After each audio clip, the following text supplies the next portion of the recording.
could start this show in 1,000 different places.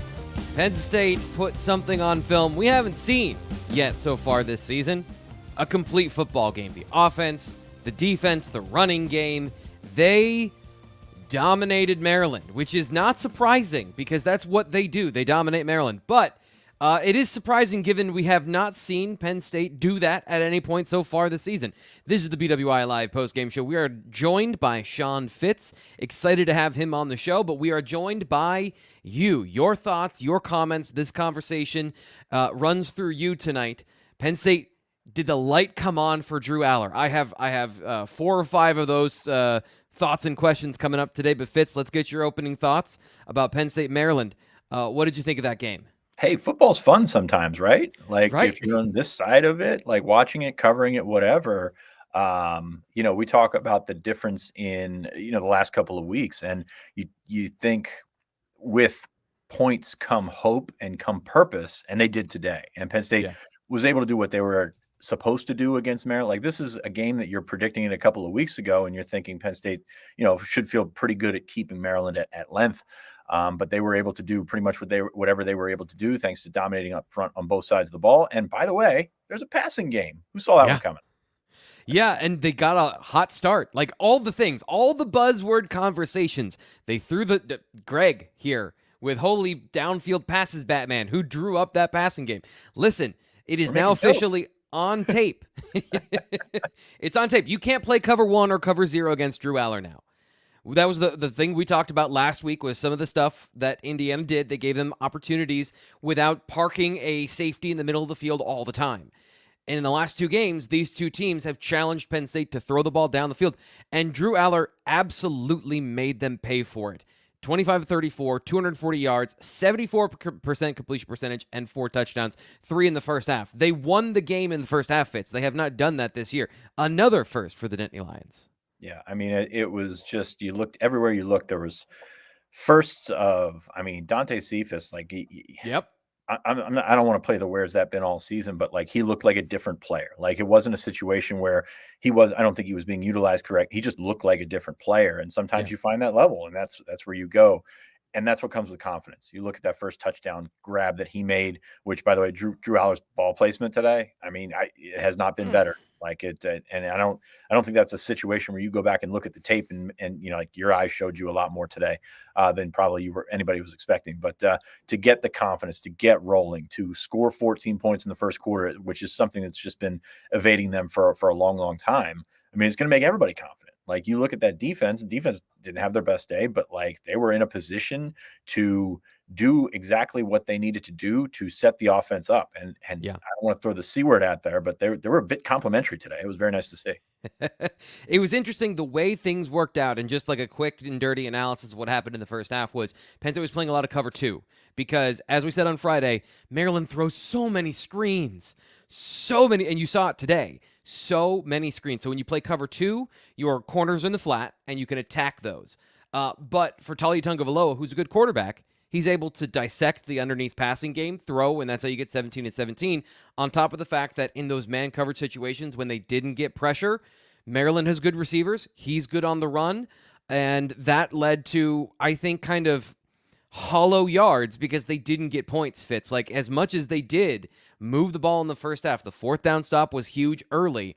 The punt changed the tectonics of the first half where they were able to get that touchdown. But every time they got a drive put together, Penn State was able to snuff it out at some point. So you mentioned complimentary football. I thought the defense, despite giving up some of those passing yards, 286 yards most in this game, I didn't think they played poorly. Do you disagree with that? Or do you think that that was by design giving them a little bit of those yards? I think by design you gave some of that. They sat back in that zone, and Maryland, to their credit, not only found some places, but Caden Prather made some really nice catches. Yes. Just like came out and showed that he's a really good football player. But at the same time, that bar for Penn State's defense is so high. Like, we're dissecting it at a different level here. Like, I think that's what you can go to. And you look at the rushing stats, and I know I hate college rushing stats because the sacks are put into it, but it's still pretty funny to look and see negative 49 yards on the ground for Maryland. Of course, Penn State 6 sacks, limited them or lost 47 yards on those sacks and had 12 tackles for loss. Just a pretty dominant performance for us to come out and sort of dissect the defense and say, hey, was the defense any good today? So if you're going to be in that spot, like, hey, this is a good place to be on a Saturday night. Stephen Light says, definitely makes me a happy camper this weekend. Lots of happier comments this week. Yes, things had been very contentious even after wins on the postgame show, Fitz. I know this is your first time here. Excited to have you here so that we can get to, and I can sift through some of these comments so that I'm not reading things and putting them blindly on air, which has made me terrified over the last couple of weeks. David Greeter says, fire Yursich. Just kidding. Drew looked like what Drew was supposed to be all year. Tight ends and Dante made a huge difference. Defense is not legal. What's the deal with Nick Singleton? That's where he's going to end that comment, but I want to shelve that for just a little bit. We almost got through the comment with all the positives, and then it's like, hey, still got this guy here. Still got this guy. Great kick return there at the end in the fourth quarter, I believe it was, by Singleton. But yeah, I mean that's kind of where you're at with this, right? It's just like how do I dissect this? How do I make this get myself into the internet fan mentality when you just played a pretty complete game? Obviously, the issues are not fixed. And they've got Michigan coming in this weekend. There's still a lot to work on, a lot of things that they need to be aware of when the best team in the Big Ten comes in this weekend, no matter what the college football playoff ranking says. Yeah, I mean, sometimes you need that. Sometimes you got to get the frustration out. And it felt like Penn State, at least by the second half, putting those fourth quarter turnover, three forced fourth quarter turnovers aside, they were flying around out there. Yeah, copper kettle, brittle, brattle. Sure, that was a tongue twister. Yeah. KJ Johnson, Allar finally played to his level on the road. 5-star throws all day, especially that post to Lambert Smith in the first quarter. My favorite throw was the touchdown to Tyler Warren in the end zone, back of the end zone. And I put this up at the Blue White Illustrated message board. This is a great reason to join BlueWhiteIllustrated.com, by the way, is because we're doing all kinds of analysis in-game. They're giving you stuff from the stadium on what's going on with players on the sidelines that you can't see on the TV broadcast. And that throw, Fitz, to me, was like, it was a game changer from a mental process, because that exact same play, different players, that exact same play happened against Indiana. He didn't take that throw, and he beat it with his arm. The athletic hubris I've been asking for. Be a little more confident. Be a little cocky in that arm. And he throws a strike into a tight window where the guy had one step back, and he would have not thrown that a week ago. He lasers it in for a touchdown. I agree with that. And also might not have been his best throw to Tyler Warren on that drive. He had a 2nd and 8 where he fit the ball into a tight little window. Warren, by the way, should have probably had 2 touchdowns, maybe a third there at the end. Hey, those Penn State tight ends keep producing 12 touchdowns this year now for tight ends. That's a pretty good number, especially when you talk about all the conversations we've had about why isn't the tight end involved. They're there. They just find the end zone. So, Tyler Warren, of course, the second touchdown where Drew, they brought in Bo, they did the thing where they did several different things. It ends up with Drew sort of improvising, which it's great to see some improvisation. Like I understand that, he's got a lot to learn. You've got to drill the basic things and the things that you need a first year starter to do. But we've seen him do that at the high school level. So to see a little bit more freedom, to see a little bit more, ingenuity there, flipping the ball to Theo Johnson there in the end zone. I mean, that's exactly what you want to see. And it's overdue, but it's exactly what you want to see. Today's show sponsor, by the way, is the Game Time app. I've been going back and forth, Fitz, talking about the Game Time app and you want to check out those tickets to go see Michigan. And then when they lose to Ohio State, maybe you don't want to go see those. You don't want to buy those tickets just yet, because Game Time does their best to absolutely get you the best price to games. They have flash sales. They can get you the view of your seats so you know what you're buying, and you're buying it with the best possible price. So if you want those tickets, everyone's already moved on. Great, 51-15 Maryland. What about Michigan?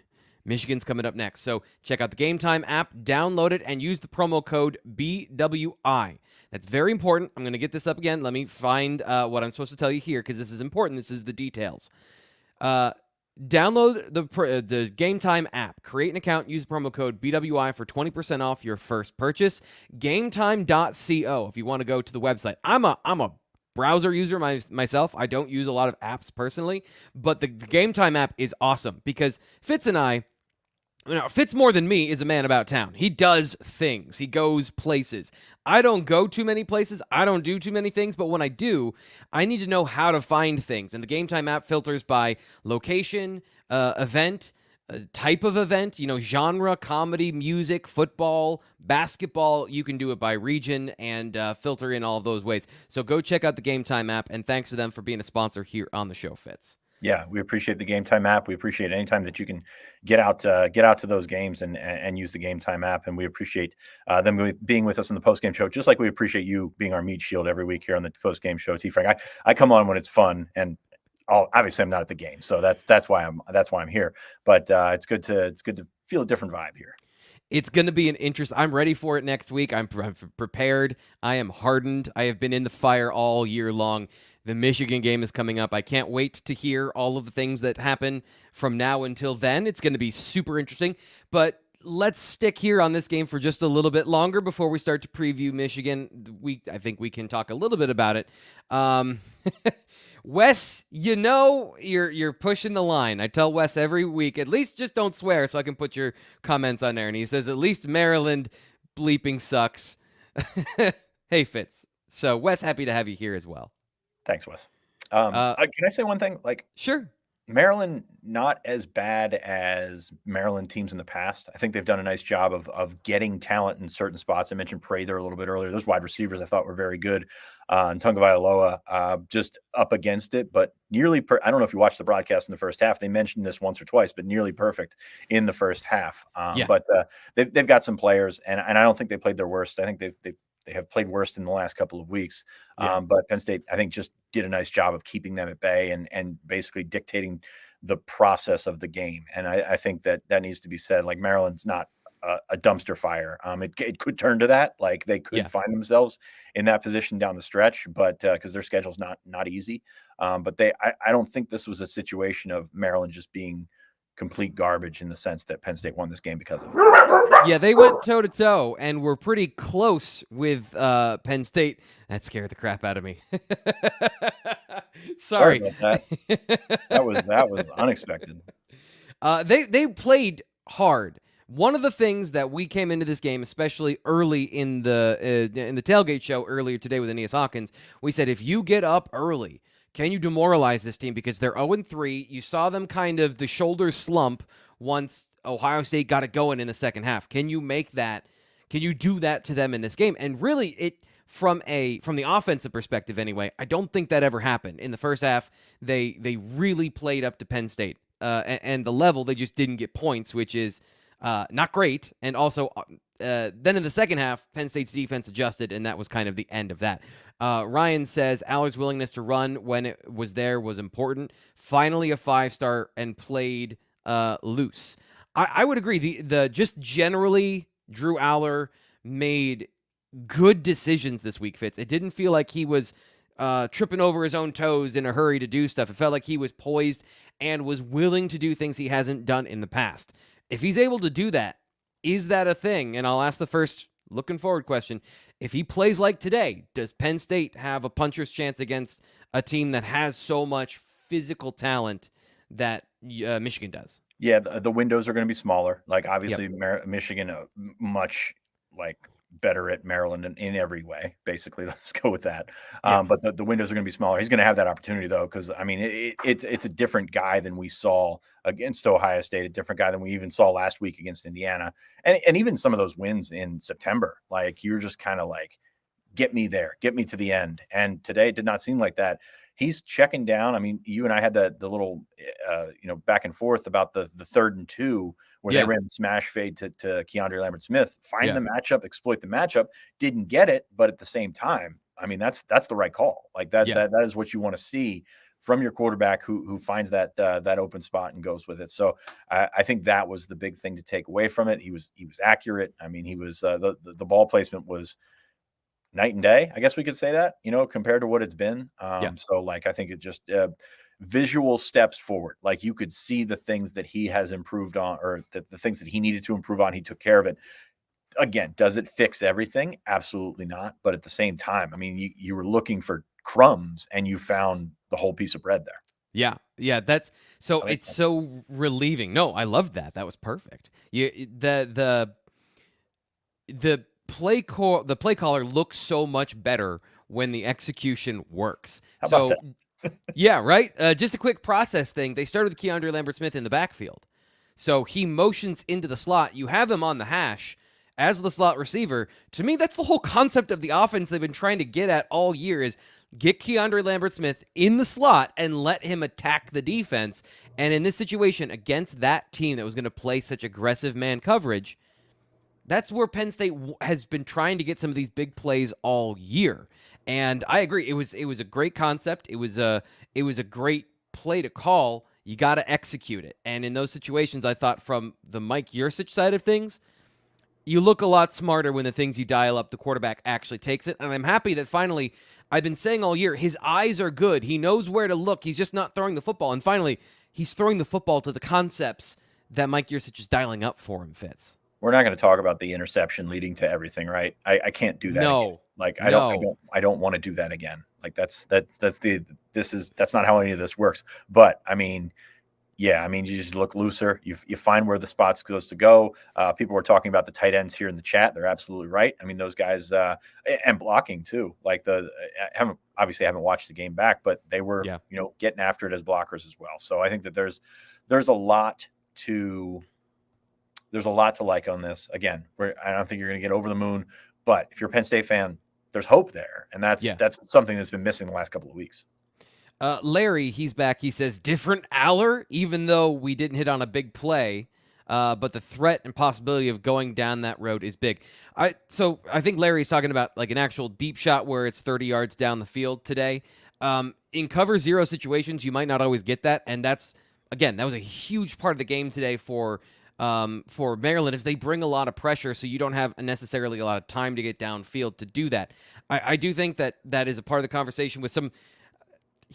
Which Tyler Warren drop was it where he put it perfectly in his hands and it was a touchdown? Was that a 30-yarder where that should have been down the field? I mean, that was another cover zero. Yeah. Essentially a smash fade, basically, and he put it there. And honestly, I thought, like on first watch, you thought it was maybe a little bit out of his. That was right in his hands. It's got to be one that he catches. So, yeah, I mean, those are the matchups you're going to look to. And Michigan traditionally has trusted their guys on the outside to play that cover zero, cover one, do whatever. Now, I know a lot of that was Don Brown, but at the same time, they still trust those guys to do that.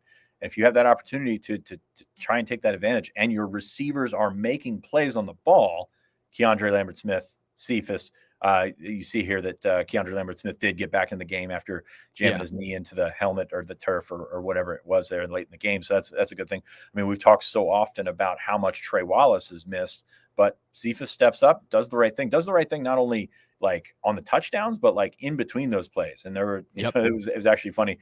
I believe the first or second drive of the game, he's blocking downfield on a slant. Can't do that. But then all of a sudden turns around and makes some really good plays as blocker, as a guy that, was running some, I would say option routes, but I haven't looked at back. Like he looked like he was processing faster. And really that's been the issue for him so far this season is you either play fast or you process. There's no one or the, like it was one or the other. He looked like he was doing a little bit of both today. And that's encouraging to see. Don't know if he's breaking out or anything like that, but that's certainly like the most visible progress that we've seen from him so far. And you finally got to see why everyone was so excited about him as a football player, because when you're not thinking, you can see how fast he is, how elusive and electric and a good route runner he is, and that short area quickness. He and Keandre Lambert-Smith are similar in certain aspects, and having two of those guys out there who are hard to guard, I think Cephas brings a little more physicality to the position, and it's just that balance to the offense. If he's able to continue to do that, that is legitimately now they can run their 12 personnel and have it be dangerous, because if you don't have those threats on the outside to balance the big formations, Theo Johnson in the slot can do certain things for you. Putting a receiver at X or a tight end at X can do certain things for you, but if you don't have legitimate speed out there, it does bog down the offense. And if, that's a positive step forward. It's going to be hard next week. That's for sure. Eli says, great win today, T. Frank. We saw the bow package today. Is that the only variation, or are there more variants? Have you been watching Loki, talking to me about all these variants? The Rojas is legit. Can't wait to see more. I'm imagining there's a little more to the Bo Prabula package than what we saw, but I think you saw the idea and the concept, which is what you see at the end of the game. Like Yeah, he and Drew in there is going to be fun time trickeration, but really the meat of the Bo Prabula package is we have an extra hat in the run game, right, Fitz? absolutely. And put it on tape for Michigan to figure out what they have to do. But like you just see things opening up, and you saw things opening up for Drew in the run game as well. Like there were times, I mean, Maryland was like saying, "Go ahead, do it, we dare you," and then he takes off for a quarterback draw with 5 guys in the box. Like, Yeah. I know we've said that's there all year, or like that opportunity has been all there that year. Boy, I'm struggling.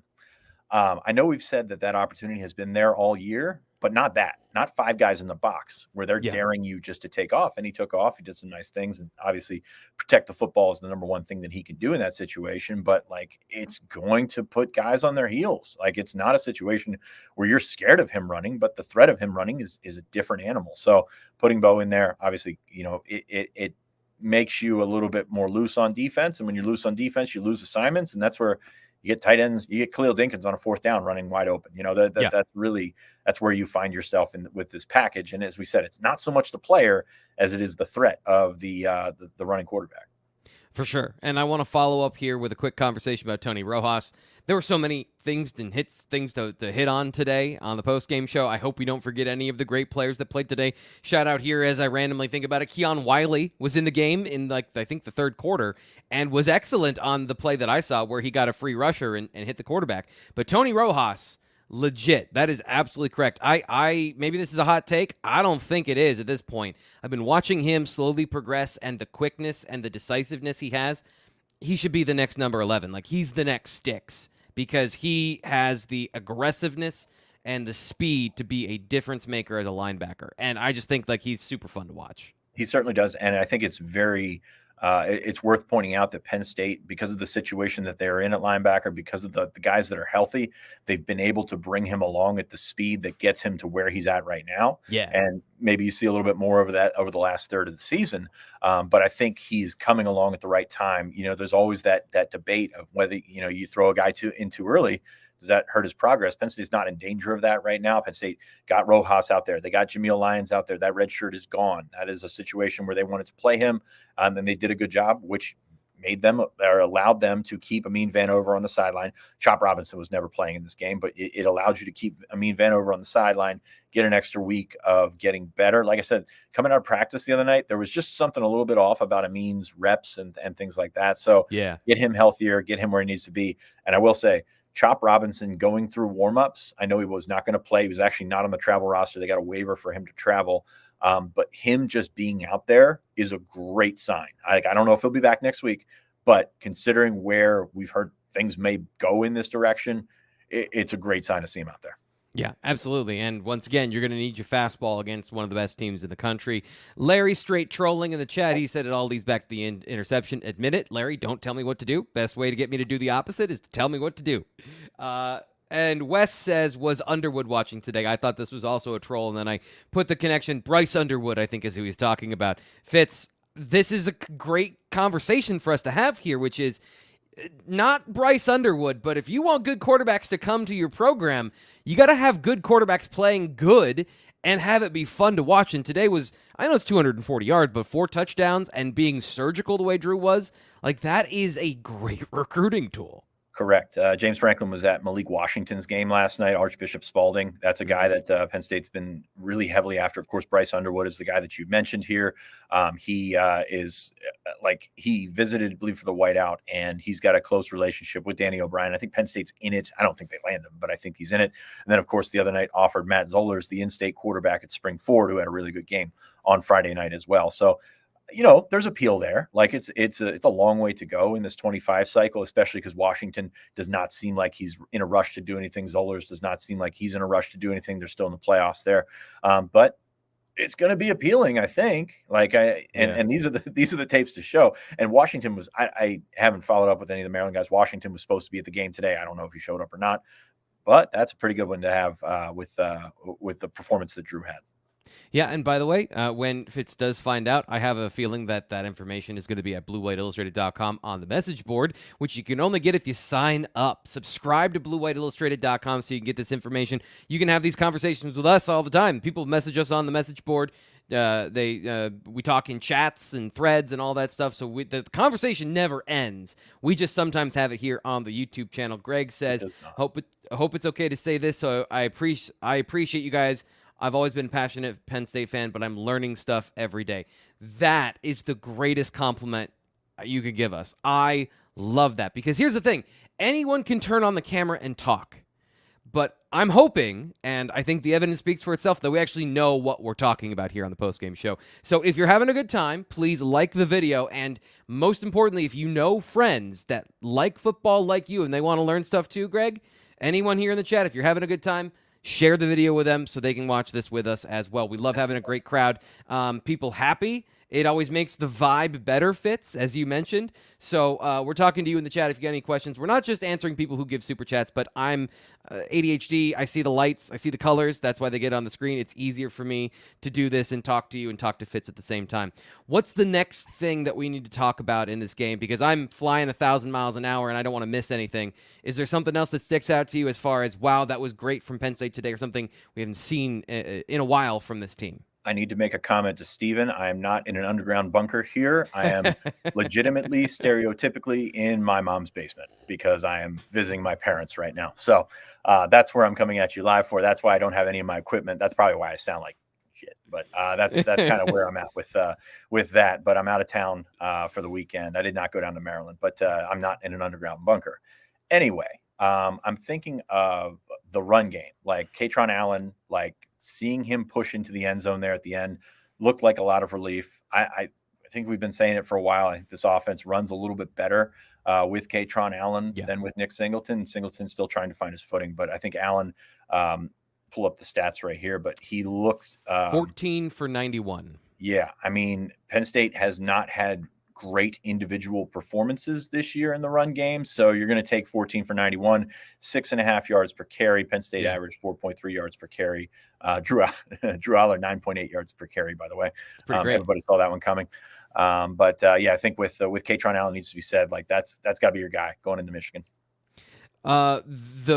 If I'm just projecting it, I think Kaytron Allen's going to have a pretty good broken tackle percentage in this game. He was really hard to bring down. This is one of the things with that front, running against a bare front in a zone scheme, you need to have a guy that's got good vision to find the cutback lanes, and I was just really impressed. There was one time he was heading hard to the front side of a run and almost tried to bubble it over top and then wait, nope, that doesn't feel right. Cuts back, and he only gets 3 yards, but it's not a negative play, Fitz. And that is a thing about this offense we talked about. They have to stay on schedule, and when they stayed on schedule, they were able to get chunk runs this week as well because Kaytron Allen was able to break tackles, and it was kind of a sloppy, muddy game in the middle with, bodies all over the place, and that's a Kaytron Allen game to me. It's not going to be clean lines and explosive plays. It's grinding through guys, and 6.5 yards per carry. He clearly won as many of those as he got into in this game. Penn State 5 of 9 on 3rd and shorts today, 7 of 15 on 3rd down. So, improvement. Like it's not the best numbers you've ever had, but considering how many plays Penn State ran today, to just have 15 first downs is a good sign that they were on schedule for a lot of that. So that was good. 5.9 yards per carry on third down too. So, yeah. 3rd down too. Yeah. They did a really nice job in sort of ironing out some of the stuff that they needed to work on. And again, it wasn't a situation where they were completely predictable in 3rd downs. They did some nice things. I mentioned that little smash fade that they did, but they did some nice things to try and spread the ball around and try and break tendencies. And I think that's really where you're looking to do. And especially if you're putting tape out there ahead of the Michigan game, you want to be as diverse as possible. They did a nice job with that. Did we mention tackles for loss? I don't remember if we did. On offense or defense? On defense. 12 of those is pretty good. Yeah, they should do that more often, yes. Yeah, and I asked James Franklin this week, can you predict turnovers? Do you go into a game thinking like maybe we'll get 1.2 possessions more in this game, so that changes They got 4 of them. So he said in his response, I'd love to have 7 every week. They got pretty close. They got way closer than I expected. 4 out of 7 ain't bad. I mean, you'll have that. But I mean, and the other thing here is Penn State did not have a turnover, but not in the sense that we've been talking about Penn State not having a turnover. There were balls that were, I don't want to say interceptable, but there were balls that were in doubt. And that's good to me. Like that is taking a better chance or taking more chances and things like that. So like we have talked about that not turning the ball over has been a detriment to the offense. And I think it has. And today you didn't really find yourself in that doubt. And I think that's a step forward if you're looking for those steps forward for the offense. Here's a question that I think is a good forward-looking one when it comes to Dante Cephas. Obviously, a great game today is not enough to build an NFL resume that he would go after one game. But if he continues to play well over the final month of the season and something, however the rest of the season plays out, do you think it is more likely he comes back and we see more of him next year? And then we can do the chop part next. But I think the Cephas one really is the question that is more interesting to me. Yeah, the opportunity is there. I think that's a call that he needs to make because he came to Penn State to be a one and done. That's why you go into the transfer portal to play one season, to put your best on tape, and then go to the NFL. But he does have that season available next year, and that is an intriguing situation because Penn State would like him to take it. Penn State believes that the best version of Dante Cephas isn't the one that they have next year. It's the improvement that he can make with an offseason and come back next season. So I mean, that's a situation that I would label as up in the air. I don't know that there's been any strides made on that, but Penn State, I think, has made it clear to him that they want him back next season. It's a matter of will Cephas make that decision? Yeah, kind of. I think Hunter Norzad is a good comparison here of a guy that maybe had a similar idea, but when he came to Penn State, it was clear that the best path to the NFL would be if he stayed for a little bit longer. Chop Robinson, I think we kind of answered that one, Wes. Signs are good. No idea right now. If he is going to be back, but you like the positivity of him being there, being dressed and not going to play, but still around. And I'm going to make a leap here, Fitz, still around lights and sounds. And he seemed fine. Yeah. We're not doctors. I'm not even going to try to diagnose that one or give you a prognosis or anything like that. But the fact that he was there and he was working out and just doing everything that you would expect him to do is a tremendous sign, I think. Mark is in the chat. Mark Locus, he says, the biggest concern about facing Michigan has been the run defense. We're in here. We're in it now. Specifically in the middle of the defense. All right, we're in the thick of the question. How encouraged should we be about today's performance, understanding it's Maryland, not Michigan? That is an excellent question, Mark. I love that question because this is all about scheme and it's about personnel and matchup. Penn State was determined to take away the run game today. They were run blitzing from the very beginning of the game. They weren't waiting and sitting back. I've thought Abdul Carter's been a little too passive this year. He's been reading and not reacting the same way he did last year, but he's got a harder job. This year, they just took it off the plate, and I don't know if it was intentional or if this is a step forward for him, but they were throwing their linebackers at the line of scrimmage and basically leaving the RPO to the secondary. And that made Maryland one-dimensional. I don't think you can do that against Michigan. Yeah, I agree with that. And Michigan's interior offensive line is going to be a lot better than Maryland's. So, take your positives from today, absolutely. But I don't think that's one that you can look at and say that Penn State is going to solve all its problems on the interior. And the interior hasn't been bad. It's not been a situation where they've been diced or anything like that. I think that Zane Durant has played exceptionally well, yes. For being an undersized guy. Because Izzard was in there a few times. Ellie's has flashed. You would like to see a little bit more consistency there. I know his controller broke there on the touchdown against Maryland. I don't know what happened, but he just that was a good shout by you. I didn't see that right away, but that was he might as well have just fallen over. Yeah, I mean, I guess you'll have that, but yeah, I mean, as much focus as it is on the defensive tackles, it's about scheme. It's about gap soundness and things of that nature. And it's not really, it's not really the situation that we talked about all off season with the weight. It's about it's about the assignments. And we're going to see, I think, a lot of Kobe King next weekend. Be interesting to see how much Elston gets in there if he does. But it's going to be a situation where it's going to be execution over just brute strength. Michigan does a really good job. I think Michigan kind of benefits from the reputation that they have of having a really good offensive line, because they have, a pretty good offensive line. But the scheme that they run schemes those guys into holes, and those guys make the most of it. So it's a really excellent scheme, and that's why they have as much success as they do. We'll be getting into all of that stuff, but I think you make a great point. The weight has been added. They are at the size they are going to be. There isn't I have not seen a physical deficit from these guys. Sometimes you get pushed over in a game, whether you're double teamed and you lose or you trip on somebody's foot. Sometimes you end up on the ground. But for the most part, what I've seen from the Penn State defense is they have been the aggressor against even the good the good offensive lines, going all the way back to the game against West Virginia to start the year. The issue was not they were pushed around. They were a little too aggressive. They were not getting their gap because they were too hyped and missing the mark. Now they're dialed in, and it's going to be about what Fitz just said. It's going to be about scheme, who's in their gap, and who is able to make a play once they are there. And schedule. And staying on, getting those guys off schedule is just, it's so, I can't overemphasize how important it is to get Michigan off schedule, because, we can talk about getting road graded on 3rd and 2, but if you're not in 3rd and 2, that's the ideal spot for this defense. So sorry to cut you off there, but you got to be 1st and 2nd down defense on Michigan. And I wanted to give a compliment. I talked about Kobe King. He got his own shout out in last week's T. Frank's Film Room.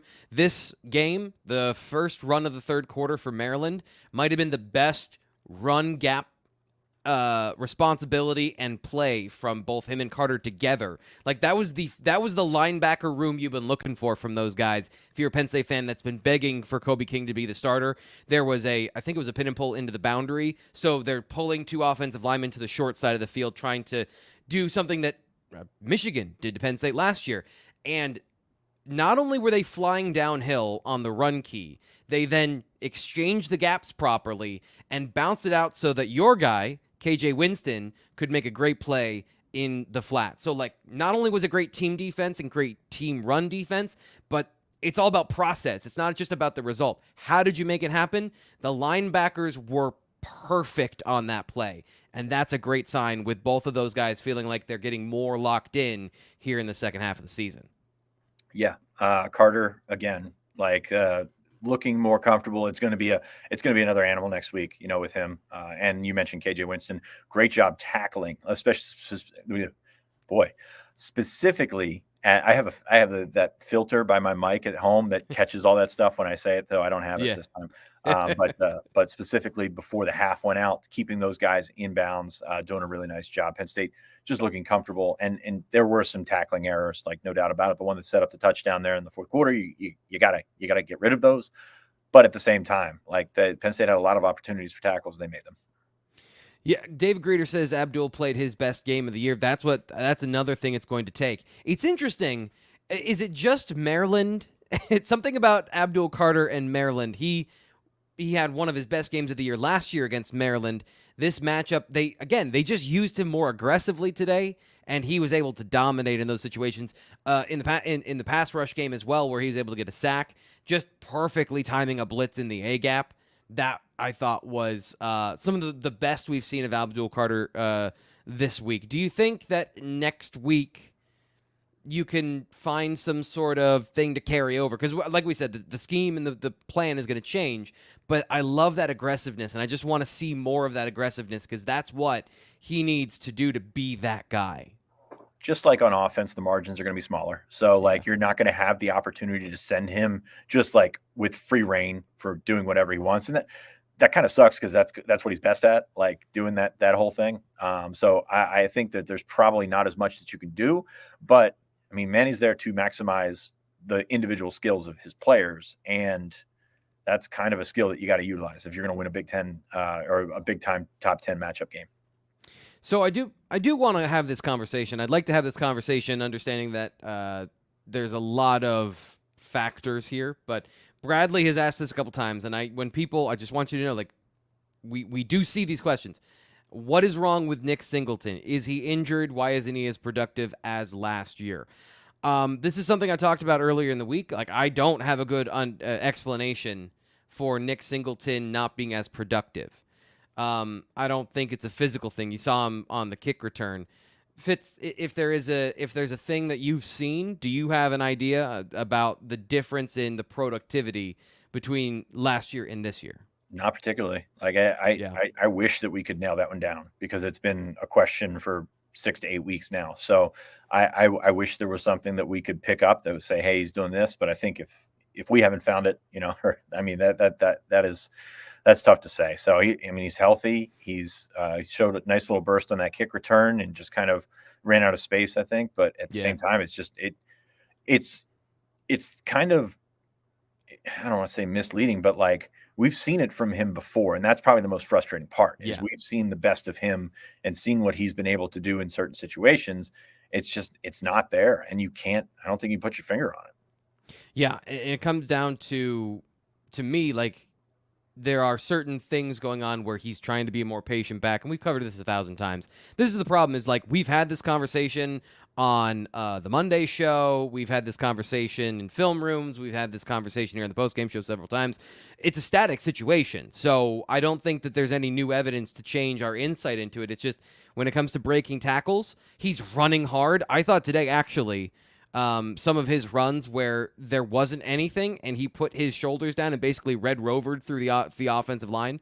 Those were some good runs. Those are good decisions, but he's just not getting as many opportunities, it seems, to break good tackles, good opportunities to then spin forward for extra yards. And I don't know, I can't tell you why. Even from a film perspective, watching all the different angles, it's just not clicking at this point. Kevin Chandler is always unbelievably positive. He is a big positive force on the Penn State, the Blue White Illustrated YouTube channel. He says, I think Manny Diaz and the defense answered the bell. Drew looks so comfortable and confident. He's saying 23-17 next week, beating the cheaters. Do you want to talk about the Michigan situation at all, Fitz? Do you want to talk about any of that? I don't know how to address it. We talked about it on the Tailgate Show if you want to hear more of those thoughts, but how do you feel about that whole thing hanging over the game going into next week? I mean, number one, I don't know. It's a great thing for Penn State. Like they are circling the wagons in Michigan, and that's right. That's going to be something that they derive or that they pull their motivation from. And I don't know that that's great for Penn State. At the same time, like, hey, it's nice to have your signals and not have somebody else have them. So that is, I can see that being balanced out. So I don't know enough about it. Like I said, it's very funny to me, but I'll be very interested to see where the next step comes from the Big Ten. Like it seems like the Big Ten's trying to push and push and push, but like at the same time, the Big Ten has a team that's going to be a top 4 team. Yeah. Like like I've seen this show before, like, and I'll be convinced it happens when it actually happens. Like that's kind of where I'm at with this whole Michigan thing. What do you do with that? I know with our sister site at Michigan, there's not a lot of confidence that Jim Harbaugh is going to be back, but that's something that seems like it's changing every day. Like, so it's something that happens every offseason anyway. Right. That's true. That's true. But this one seems to have some teeth to it. So yeah, I'll be very curious to see what happens. I don't have any like new information or added information to help. Other than some of the stuff is just comic genius in terms of like him showing up on Central Michigan sideline. It's just all that stuff. But yeah, there's got to be some sort of repercussion for it. I just don't know what it is, and I'm not going to believe it until I see it.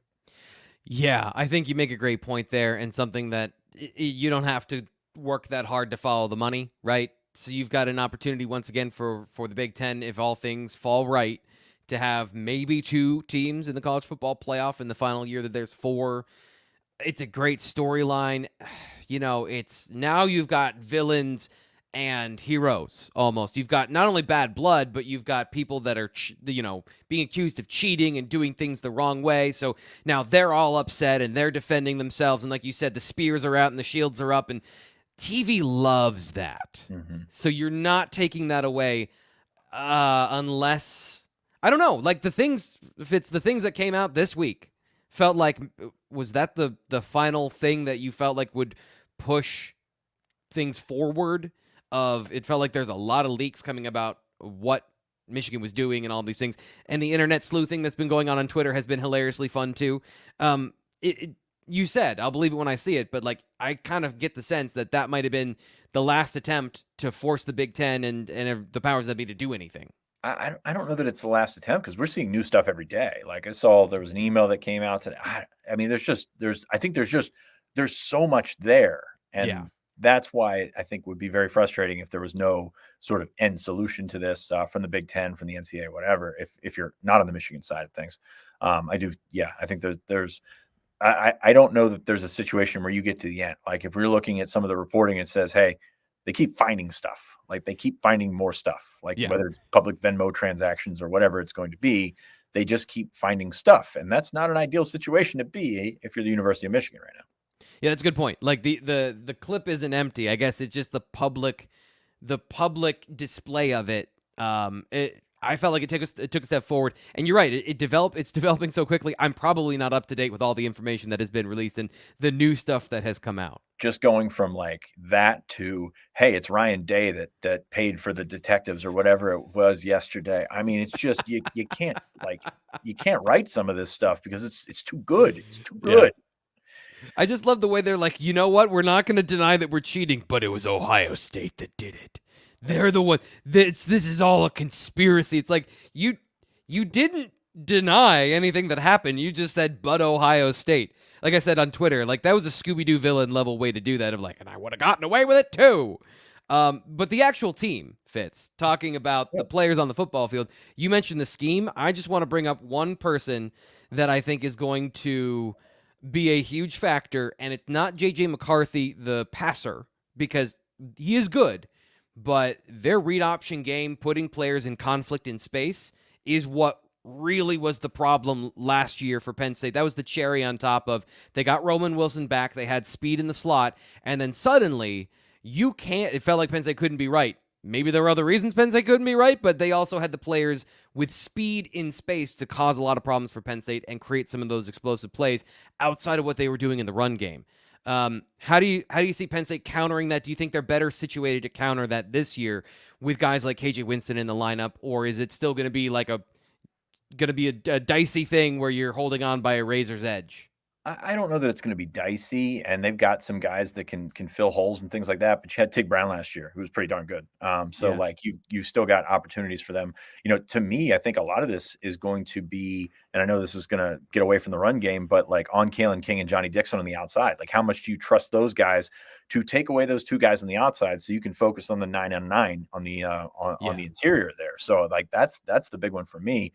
You saw in the fourth quarter today and the third and fourth quarter today, what Penn State's defense looks like in an ideal situation where they are not put into the conflict that they're going to be put in next week with J.J. McCarthy, the runner. Like that's going to be the situation that puts them, as we said a little bit earlier, on their heels a little bit. And that's not necessarily a derogatory thing, but like that's just how you have to take an extra second to process it. And that's going to be something that, you know, might open them up a little bit.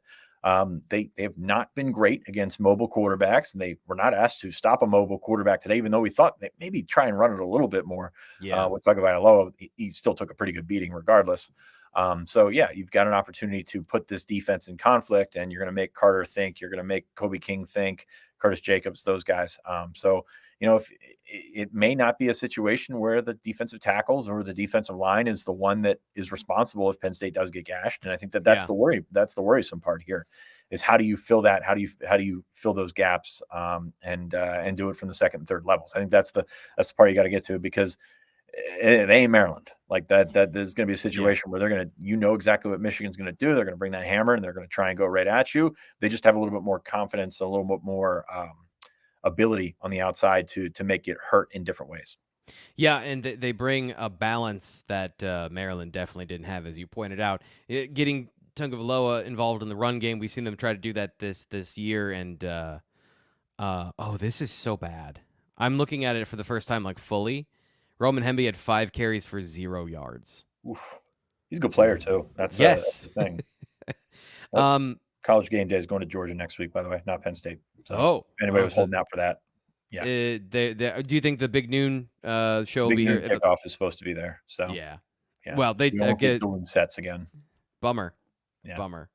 We'll be there as well, by the way. The Penn State tailgate show, presented in conjunction with Seven Mountains Media, is going to be live outside of the Bryce Jordan Center. It's a noon kick, so we'll be there at 9 a.m. bright and early. Have your eggs. Come on over. We're talking Penn State football, Penn State versus Michigan. One of my favorite people to talk to, Aeneas Hawkins, just an awesome young broadcaster. We're going to be talking about the game coming up. Good. Then. Yeah. I mean, Uh, he's got good genes too. His uncle's pretty good at it too. yeah, yeah, both in both things, football, talking. Some people just they get a little extra talent in the genetics chain for some reason. Feeling like we've covered a lot of good stuff here, Fitz. Is there? I know I asked you this earlier. Is there anything else that any more meat on the bone here for Penn State? Again, I just want to highlight Drew Allar's play as a significant change in this offense. What you saw today, scheme is one thing, but even against this is the thing I was impressed with, Fitz. When they were playing aggressive man coverage and you're throwing things at them, Maryland, that they're not ready for, and you're getting 30-yard completion against cover zero to Keandre Lambert-Smith, and then they shift and they go back to playing soft zone. And Drew Allar, without hesitation, went back to the guy that took the easy access through the outside. And that, to me, is what makes this team dangerous if he's doing that going forward, because he's able to do either play the short game or be aggressive with the football down the field. That, talking about balance, we always talk about complementary football. I asked James Franklin 1,000 questions about balance.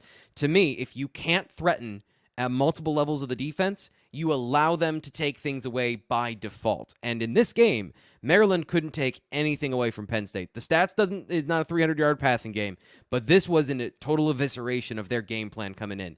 If he can fight through a lot of that pressure next week, because he's going to be under pressure again, and keep the pressure out of his mind and just have it be surrounding him, Penn State's in the football game. I firmly believe that Penn State's offensive line is good enough that they'll be in the football game for 3.5, 4 quarters. Yeah, I think it's interesting because you look at the first month of the season and it's kind of flipped the script. I mean, you're scoring 60 points, you're scoring, what was it, 42 a game or something like that, but you didn't feel satiated by it. Like today, like there were late points here. So Penn State was in the high 30s or something like that for its first team offense, which is good. Like the hope doesn't come from the point total. The hope comes from the actual performance. And I think that's a great thing going into Michigan next week. Like that's, I'm not saying Penn State's going to beat Michigan or anything like that, but like it's a situation where they got some of the fraudulence out there. And, there was a little bit more meat on this bone this week as I just continue to just dig into my bag of cliches there. So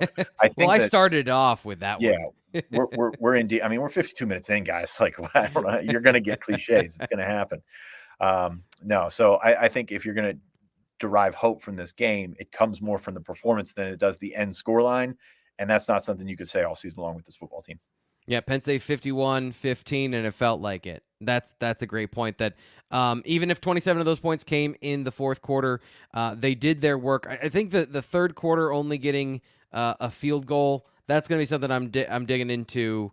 But we're picking at. I'm okay. Here's the reality.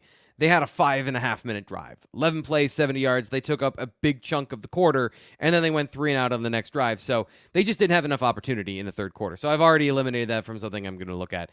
Hard to find a lot of criticisms in this game. It's just about the question that everyone in the chat wants to know, Fitz. It's the question that everyone in the universe wants to know, and James Franklin probably wants to know. Can they do it next week against Michigan? Almost said Ohio State. I thought everyone was asking about Alex Falcons, who is pretty freaking awesome. In his time in there. But anyway, go with your strong ending instead of the kicker ending. Yeah. We didn't talk about Liam Clifford. I apologize. We did not talk about Falcons or Liam Clifford on that punt. I thought that was blocked personally. I thought, and I was surprised. I don't know how it wasn't personally. Like that was. I think somebody said he went to block a right-footed kicker and it was a left-footed punter. So. And I absolutely get going after it because that's a 21-0 game. If he gets there, you take some of those chances, and unfortunately it burned him. And it was obviously the right call, but it burned them there. What are you gonna say about Falcons? Except he just keeps doing he's making it look easy. It's not an easy thing to do to kick a football, but he's making it look easy, and I think it's really cool because he's an awesome. I would call him kid, but he's an older guy. So it's been really good to watch that consistency from the special teams. We didn't call Daquan Hardy's name all that much today. Didn't have to, but the three guys there, Thompson, Falcons, and Gabe Nwosu got the job done. Yep. And they're going to need to be frosty again next week against Michigan. It's going to be zero margin for error. And the opportunity for a Big Ten championship / college football playoff run is still on the field. It's not going to be a cakewalk. We saw Rutgers. They are a tough out. Greg Schiano has done a great job building a resilient program. Ultimately, it always is what it is when you have Marvin Harrison Jr. on the field for 37 snaps, 40 snaps. Eventually, he's going to do something ridiculous. That's kind of what the story was against that team. So Penn State has some things in the future, but it's right here in the middle of the windshield. Penn State, Michigan, the second game that anyone cares about on the Penn State football schedule is here. So do a couple things as we end the show. The first thing is have a good night. Enjoy the victory if you're a Penn State football fan. And the second thing is to, in part of doing that, subscribe to BlueWhiteIllustrated.com. There is no reason to not dive in headfirst into recruiting, basketball, football, and oh, by the way, big game information. We'll have all of the things you need to know leading up to the game at the site. And by the way, if you want to, subscribe here to the YouTube channel as well, because I like to have fun here. And if you do that, it lets me keep having fun and talking with smart people like Fitz. Fitz, thanks for coming on the show. This was a ton of fun. It's great. I appreciate everyone dealing with my dogs. So I apologize for that one. Did not see that one coming. I think that's the first time this season.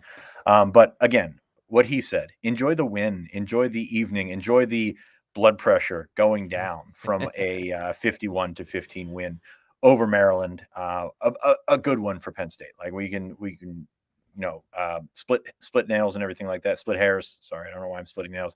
I'm going into the cliche bucket again. If you couldn't tell, we can split hairs all we want, but that was an impressive win for Penn State.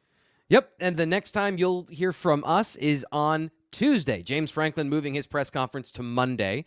So we are going to be flipping our schedule around as well. So James Franklin's press conference Monday at noon. I should have said this days and days and days ago, but I just get so excited every time we start talking about football. I forget all the important adult things I have to say, like, hey, the schedule coming up. So Tuesday, 10 a.m. is the next live show here from BWI Live. We'll be talking about James Franklin. We'll get more reaction from the game from some of the other guys, including Nate Bauer is going to be on the show.